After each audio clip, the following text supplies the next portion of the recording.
It all began inconspicuously, with a small entry in the observation log of a telescope in Hawaii.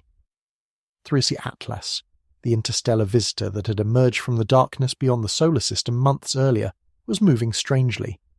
Its speed wasn't constant. At first no one thought anything of it. Tiny variations are part of any observation in space. But this time it was different. The data from Pan-STARRS, Catalina, and even the Hubble telescope showed the same thing. 3IATLAS was losing speed. Not abruptly, not chaotically, but steadily, with a precision that was unsettling. No one could explain why. A natural cause was ruled out. Even the sun's radiation pressure could only have minimally affected its trajectory, never causing such a smooth, controlled deceleration. The world barely paid attention. The coming and going of comets was routine, even those from the depths of interstellar space. Only a few scientists united in a small chat group called Project A discussed the strange data. "It's as if someone is trying to correct the course," wrote Dr. Natalia Romer of the Max Planck Institute, "or as if it's deliberately slowing down to see." Her colleagues laughed, but not for long, because the observations were getting even stranger. In early May, 3IATLAS began emitting heat. An interstellar body of ice and dust approaching the sun should, of course, sublimate gases evaporate, particles are ejected. But the heat source wasn't coming from the sun. The spectrum showed no typical thermal signature. Instead, the energy was coming from inside the structure, as if something was working within it. The press spoke of erroneous measurements. NASA released a brief statement. "We have no evidence of anomalous activity. The observed temperature changes are within the range of statistical uncertainty." But unofficial internal reports leaked out. A team at the Jet Propulsion Laboratory had noticed that the heat intensity increased periodically, at intervals of exactly 10 seconds, a pattern too regular to be natural. A strange waveform emerged in the data, almost like a pulse. No Morse code, no known structure, but regular, breathing, alive. The media ignored the story until an amateur astronomer from South Africa posted a video. In it, he showed the faint point of light, 3IATLAS, and the rhythm of its brightness, which matched the measured heat frequency exactly. The video went viral. Within days, millions of people were talking about the breathing comet. Some called it the heart of the universe, others the machine from the void. The scientific community remained silent. Too many questions, too few answers. In the labs, however, unease grew. If 3IATLAS was indeed slowing down, it meant it was consuming energy. And if it was consuming energy from what? No one could say. The chemical composition was known: ice, carbon, ammonia, silicates. Nothing that could release energy or maneuver in a controlled manner. But one night, when the observatory in Chile took a long exposure photograph, the raw image revealed something incredible. Tiny, geometrically ordered structures on the comet's surface. Lines, triangles, perfect circles. Not random, not a chaotic pattern. Something geometric, something constructed. The image was never published. The lead scientist, Dr. Paulo Sanchez, disappeared from the communications group the next day. His last sentence in the internal chat was, "It looks like a surface, not like a rock." Shortly afterward there was silence. Weeks passed. 3IATLAS continued to approach slower, more precisely, as if locking onto an invisible path. Researchers noticed that its trajectory was converging ever more closely with the plane of Earth. Coincidence? Perhaps. But in science there are no coincidences, only data that we haven't yet understood. In Europe, scientists began to analyze the object's electromagnetic signature more closely. The results shocked even the most experienced astronomers. The magnetic field. Some said they heard a voice, quiet, mechanical, but intelligible. "We are already here." The media called it a collective hallucination. But a WHO leak revealed that sleep labs in 16 countries had registered unusually synchronous brain activity at the same time. The dreams were real. The cause? Unclear. By then, the scientific community was divided. Some demanded that the contact attempt be aborted. Others believed it was too late. The connection already existed. When NASA tried to send a directional radio signal to the coordinates of 3IATLAS, something happened that wasn't in any manual. The transmitter failed, but not due to a technical error. The entire electromagnetic spectrum within a 500-kilometer radius went blank for 7 seconds. No radio waves, no cell phone signals, no radar, just silence. The signal beneath silence. That's what they called it afterward. The silence that was louder than any sound. When contact was re-established, a new pattern was received. No longer 343, now it was 1101, binary. This isn't random, said Dr. Collins. This is an answer. The code, converted via ASCII, yielded a single word. Earth. No one knew if it was an identification or a warning. After that there was nothing. No pulses, no fluctuations. Nothing. 3IATLAS was silent again. For weeks, it remained motionless in space while the world waited for explanations. But something had changed. Earth's ionosphere was showing a persistent anomaly, a new resonant frequency, faint but constant, like an echo.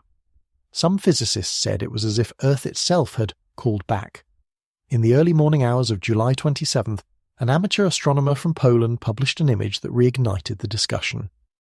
He had taken a long exposure photograph of 3IATLAS to examine its motion, and in the light trail lines were visible, not random, it was a pattern, a kind of writing, arranged in a spiral.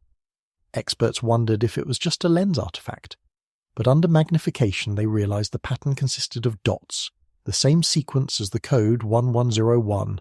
Again, the word Earth, as if the message were written in the dust itself. Shortly afterward, several satellites pointed at 3IATLAS fell silent. Only one, the Japanese Kaguya-2, was still transmitting data. The last lines of the transmitted log read, "Magnetic backflow detected. Frequency identical to Schumann resonance. Source, 3IATLAS. Strength increasing." Then nothing. No data, no connection. As the signal cut out, a global electromagnetic storm began on Earth, so weak that no one noticed it, except the instruments. But its frequency was again 7.8 Hz. It was as if the world itself held its breath. And as the scientists reviewed their final graphs, everyone noticed the same detail. The point where 3IATLAS had been positioned showed a new movement. Not rapid, not falling, but purposefully, towards Earth. No one knew what it meant when 3IATLAS stopped moving. No telescope, no radar, no formula of physics could explain how a 900-meter-wide mass of ice and metal could simply stand still in space, as if someone had stopped time around it. But that's exactly what happened. At 2:16 UTC on August 3rd, it became clear. The comet had left its orbit. Its speed dropped to zero. No rotation, no drift, nothing. A perfect standstill in empty space. "This is impossible," Dr. Collins said on live television. "We're not seeing comet physics here. This is deliberate control." The news spread faster than any signal before it. On Earth, communication networks briefly crashed as billions of devices simultaneously searched for updates, images, and explanations. But the live broadcast showed only the same thing. 3IATLAS, silent and motionless in the blackness. No tail, no outgassing.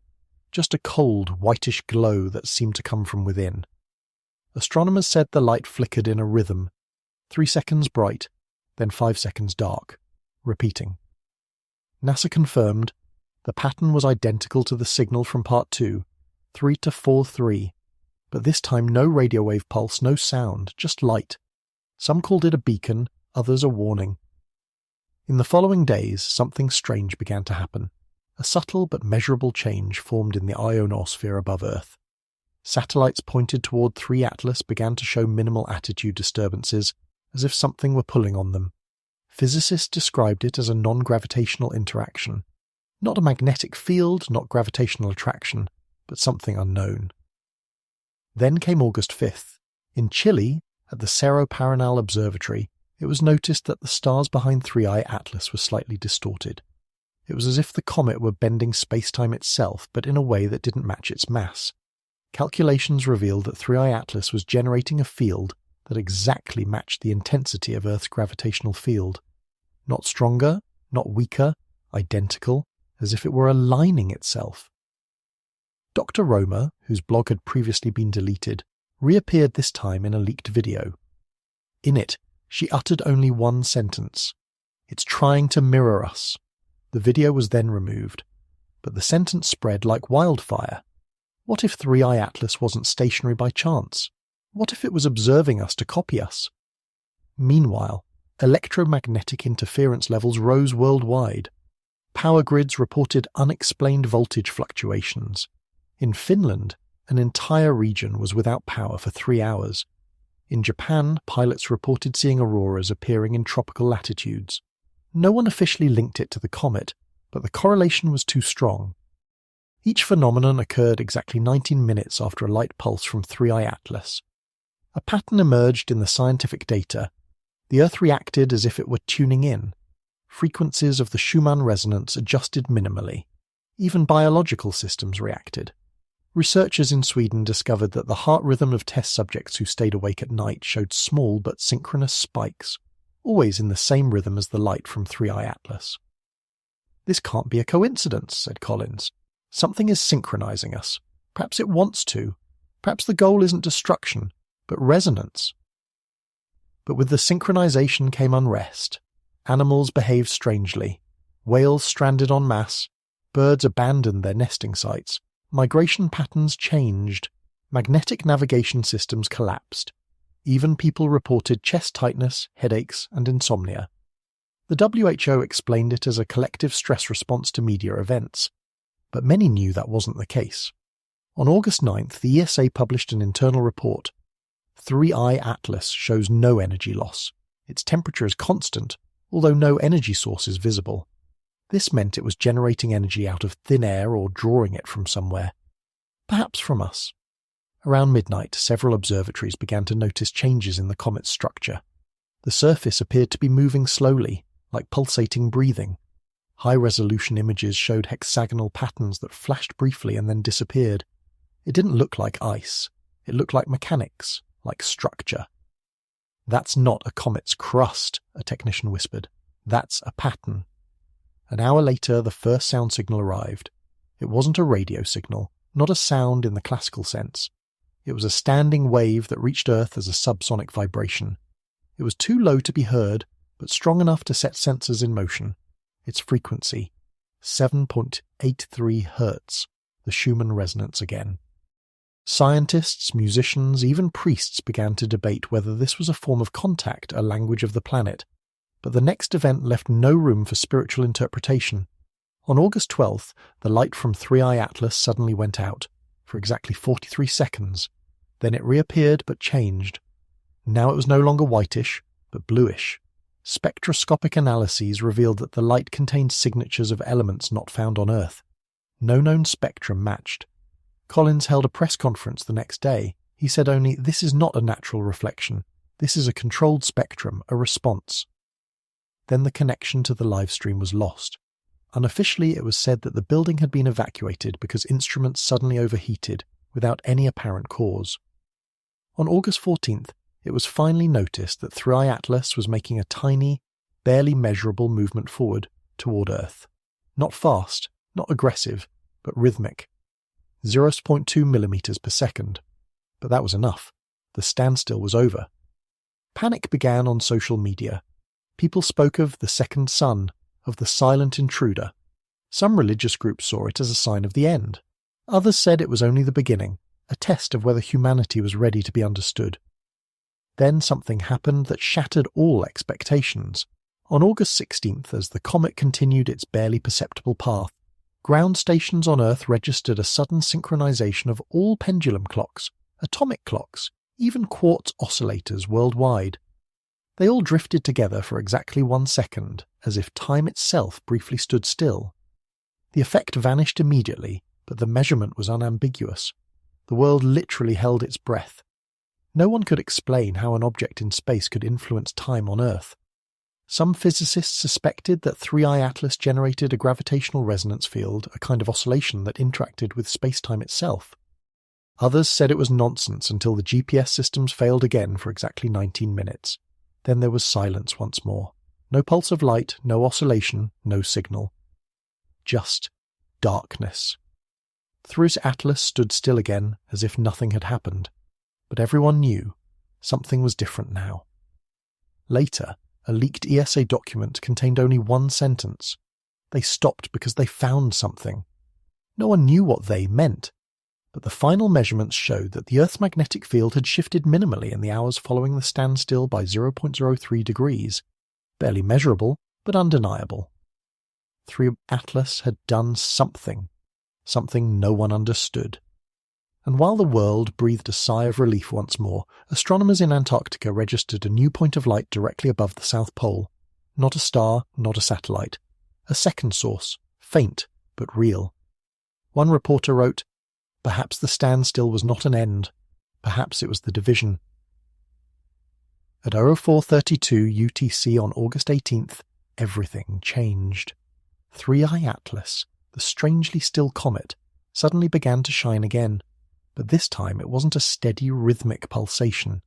The light came in waves, like a heartbeat that was beating too fast, too intensely, too vividly.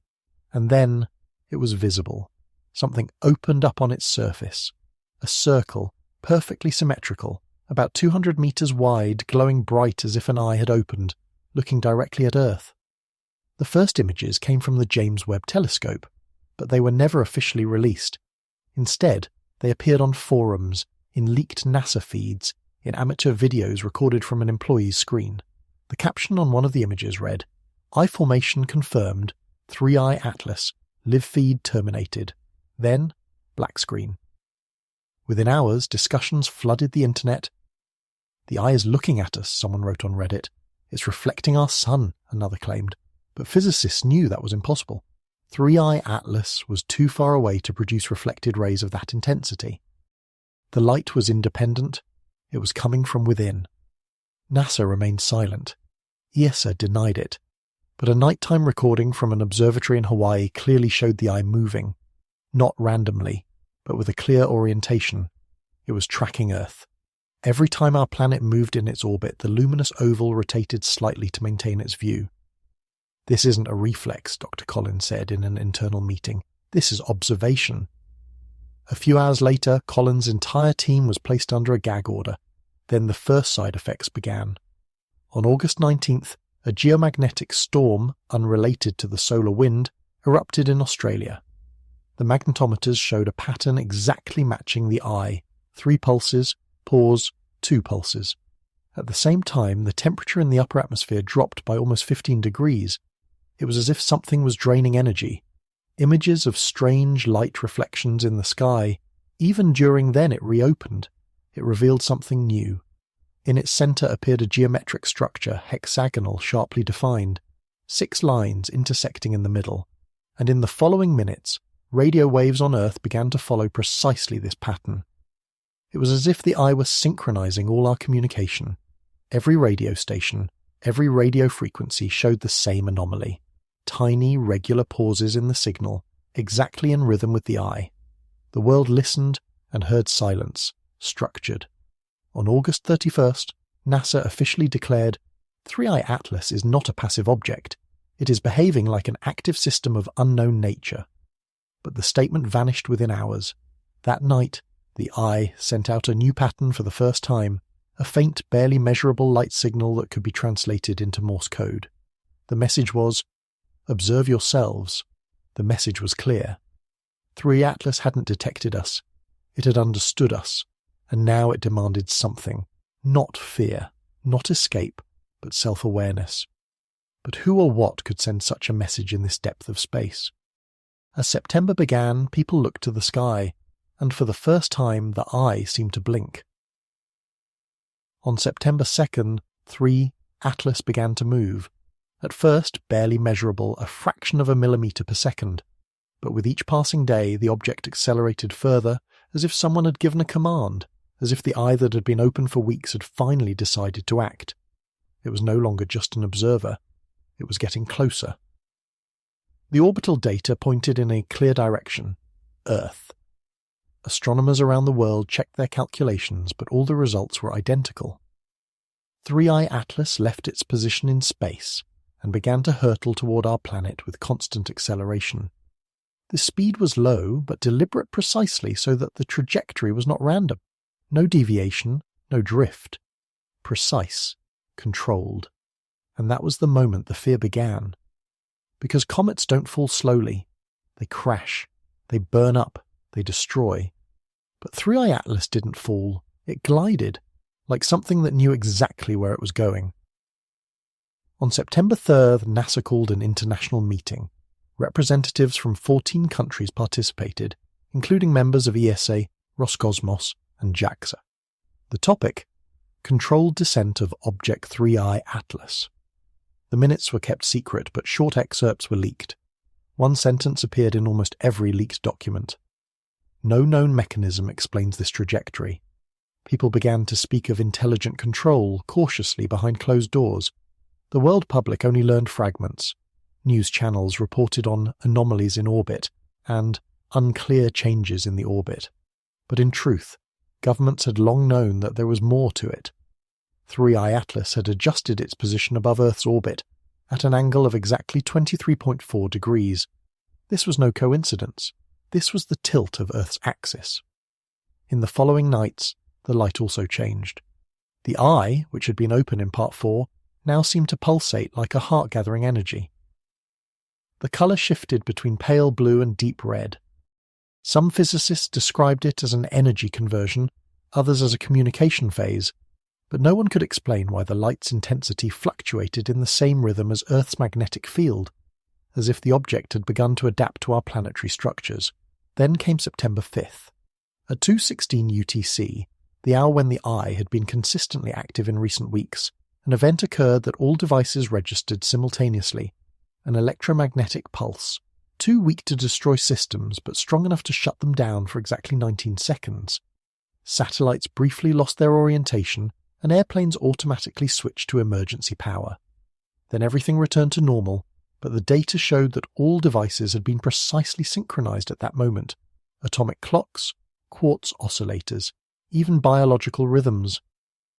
Earth had received a global clock pulse.